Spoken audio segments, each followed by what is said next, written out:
कार्तिक मास के कृष्ण पक्ष की रमा एकादशी का माहात्म्य। सुनिए। युधिष्ठिर ने पूछा, जनार्दन, मुझ पर आपका स्नेह है, अतः कृपा करके बताइए, कार्तिक के कृष्ण पक्ष में कौन सी एकादशी होती है। भगवान श्री कृष्ण बोले, राजन, कार्तिक के कृष्ण पक्ष में जो परम कल्याणमयी एकादशी होती है वह रमा के नाम से विख्यात है। रमा परम उत्तम है और बड़े बड़े पापों को हरने वाली है।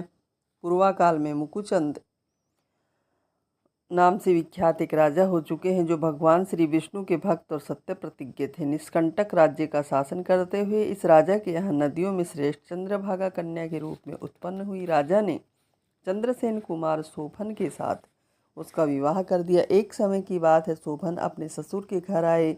उनके यहाँ दशमी का दिन आने पर समूचे नगर में ढिंढोरा पिटवाया जाता था कि एकादशी के दिन कोई भी भोजन न करे, कोई भी भोजन न करे। यह डंके की घोषणा सुनकर शोभन ने अपनी प्यारी पत्नी चंद्रभागा से कहा, हे प्रिय, अब मुझे इस समय क्या करना चाहिए, इसकी शिक्षा दो। चंद्रभागा बोली, प्रभु, मेरे पिता घर पर तो एकादशी को कोई भी भोजन नहीं कर सकता। हाथी, घोड़े, हाथियों के बच्चे तथा अन्य पशु भी अन्न, घास तथा जल तक का आहार नहीं कर पाते, फिर मनुष्य एकादशी के दिन कैसे भोजन कर सकते हैं। प्राणनाथ, यदि आप भोजन करेंगे तो आपकी बड़ी निंदा होगी। इस प्रकार मन में विचार करके अपने चित्त को दृढ़ कीजिए। शोभन ने कहा, प्रिय, तुम्हारा कहना सत्य है, मैं भी आज उपवास करूंगा। देव का जैसा विधान है वैसा ही होगा।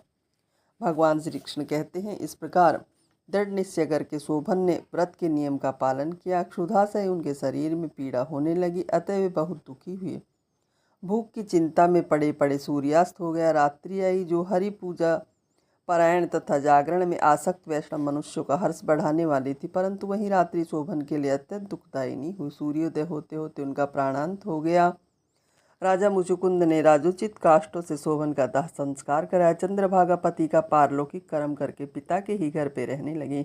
नृपश्रेष्ठ रमा नामक एकादशी व्रत के प्रभाव से शोभन मंद्राचल के शिखर पर बसे हुए परम रमणीक देवपुर को प्राप्त हुए। वहाँ शोभन दित्य कुबेर की भांति शोभा पाने लगा। राजा मुचुकुंद ने नगर में सोमशर्मा नाम से विख्यात एक ब्राह्मण रहते थे। वे तीर्थ यात्रा के प्रसंग से घूमते हुए कभी मंद्राचल पर्वत पर गए। वहां उन्हें शोभन दिखाई दिए। राजा के दामाद को पहचान कर वे उनके समीप गए। शोभन की उस समय दिश्रेष्ठ सोमशर्मा को आया जान शीघ्र ही आसन से उठकर खड़े हो गए और उन्हें प्रणाम किया। फिर क्रमशः अपने ससुर राजा मुचुकुंद का प्रिय पत्नी चंद्रभागा तथा समस्त नगर का कुशल समाचार पूछा।